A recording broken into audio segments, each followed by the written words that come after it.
Hey everyone, this is John from EastCoastArmory.com, and I'm here today with part 4 of this 4-part video series on the 1/16 scale radio-controlled M4A3 76 Sherman. If you're just stumbling into this video for the first time, this model here is actually part of a 4-video set, where in the first portion I give the model a thorough in-box review, and I also talk about the condition that the model was originally in. Part 2, I go over the build, where I talk about several of the modifications that were made to the model to bring it up to the condition that we have here. Part 3, I go over all of the external detail fittings that were made in order to improve the model's surface detailing. And Part 4, we're just going to take this thing for a test drive. Mechanically and electrically speaking, this model here is basically stock Taigen. I didn't really make any changes to the model in that regard. The model does have a steel ball bearing gearbox, which in my opinion gives some really good performance, and the stock electronics from my experiences do work pretty well. However, if some individuals like they want to further enhance their model's performance, there are aftermarket options available from places like Clarkboard or L-Mod, or some that come to mind.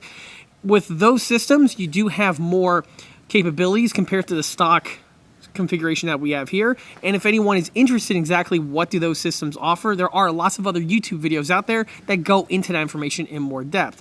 For my builds, however, I like to keep the stock electronics because, again, they work for me. Some mechanical and electrical modifications that I made to the model involve the track. Like I touched upon in part 2 of the series, the stock track was replaced with the Matto track and sprocket. In order to get those to fit to the Taigen model, you do have to make some modifications to the sprocket. I go over all of this in great depth in video number 2. The other changes that I made, or I should say additions that I made, was with the battery. The original batteries that are supplied with the model are fairly basic. It's enough to get you off the ground. However, the stock battery was changed out with an aftermarket 5,000 milliamp battery, which will give you longer runtime and better performance. The link for that battery is found in the video description listed below. The other modification that I made was with the recharging of the battery itself. On all of my builds, once they hit this point over here, I really don't like taking them apart unless it's for an emergency. This is because when you super detail model like this configuration, the more you get access into the model, the more chances arise of you damaging either the finish or breaking some of the external details. Because of that, I like to have the model sealed up as much and for as long as possible, and in order to recharge the battery, this is done via a recharge jack. On the inside of the model here, if I pop off the escape hatch on the bottom of the tank, I can yank out a recharge jack, charge the battery without the need to take the tank apart. The recharge jack and the escape hatch itself are something that is listed on the EastCoastArmory.com 1/16 scale product line. Again, the link for those are in the description listed below. So the tank currently has been powered on, and the smoke system too has been activated. The only thing I gotta do to actually start the model is hit this little switch right here on the radio.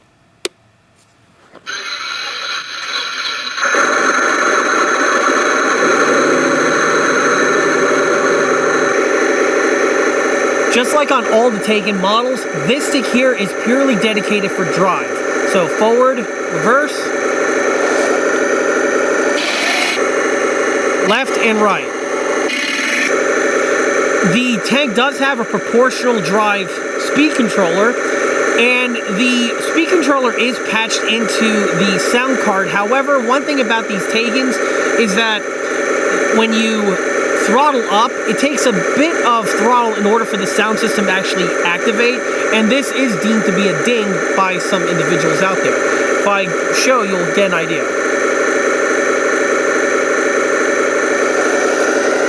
As you can see, the tank is moving, but there's no change to the sound coming out of the speakers. If I give it more throttle, however, the sound card will activate.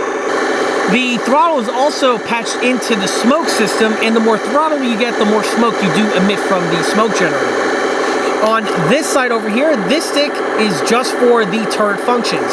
So left and right. And by the way, the turret does have a 360 turn mechanism on it. Down will raise and elevate the gun, just like many or basically all the other Taigens that I've ever worked on. The gun elevation system is on a track, and basically once it bottoms out, it'll then just raise again until it hits its max point, and then it'll begin to descend. As you can see right here.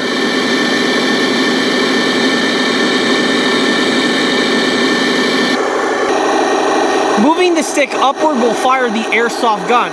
Like I touched upon before, the indicator and the machine gun LEDs were switched so that they're in their appropriate locations. Now when I trigger it, the indicator is going to be on this optic hole that we have here. The last function involves this switch, and this is the machine gun firing.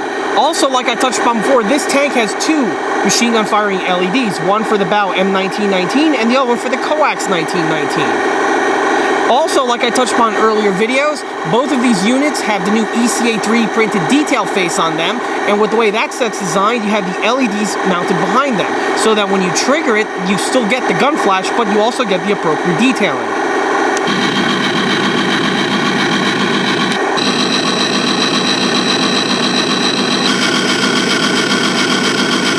Of course, the tank does have working bow headlights and tail lights. Here you get to see what the tail light looks like with the 3D printed cover face added to it. And as you can see, it has some really good looking results. Also, at this point, you can see the tank smoke system activating. And you'll notice that the smoke is bellowing through the hollow exhaust grill like I touched upon in earlier videos.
Well, I think we can classify that test drive as a complete success. The model performed absolutely perfectly without a single hiccup of one mechanical form or another. The weight of the metal suspension and the metal running gear really do slow the model down, and on this one I was running it at full throttle and the speed was much more subdued compared to its plastic counterparts. Currently, when I'm filming this video, we got hit with a warm front, so the temperature is actually pretty pleasant compared to some other videos that I filmed around this time of the year. Because of the warmer temperature, however, the dirt actually thawed and it's a bit muddy, which you can see all caked into the gristles here of the T66 track links. In fact, not just the T66, but the entire lower suspension is pretty much filthy. And I'm pretty sure a few people watching this are saying to themselves, aha, we finally got John to weather his tanks. Well, yeah, I got some bad news on that front because there's no way in hell I'm keeping this crap on my model, and I'm going to be promptly washing it off.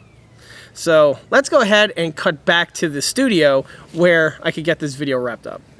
So before I go ahead and put both these models back into the collection and sign off on this video and series, I just want to leave with some of my final thoughts on the Taigen M4A3 76. And basically, it's the same opinion that I had on the Taigen M4A3 with the 75 parked right next to it. And that is, these models are awesome. I really wish that these were out many years ago. If Tamiya would have released these two models in this same type of format back, 20 some odd years ago, it's hard to think if I would have ever even wandered into 1/6 scale. These models here are absolutely awesome. They are fantastic if you're just looking for a quick, out-of-the-box, ready-to-run model where you just, take it out and you enjoy it in that format.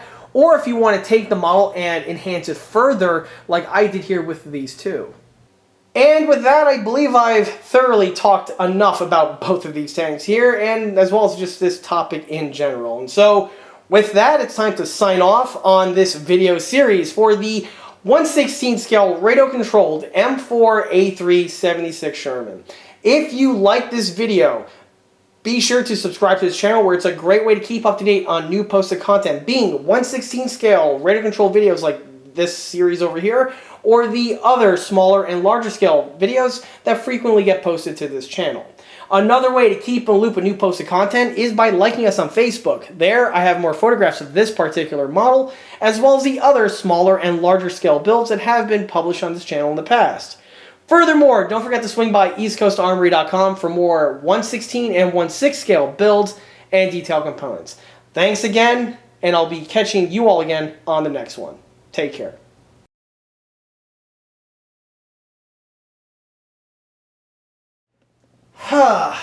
Boy, it feels really good finishing up a scratch and dent. Wait, what do you got there? Another one? Which one's this?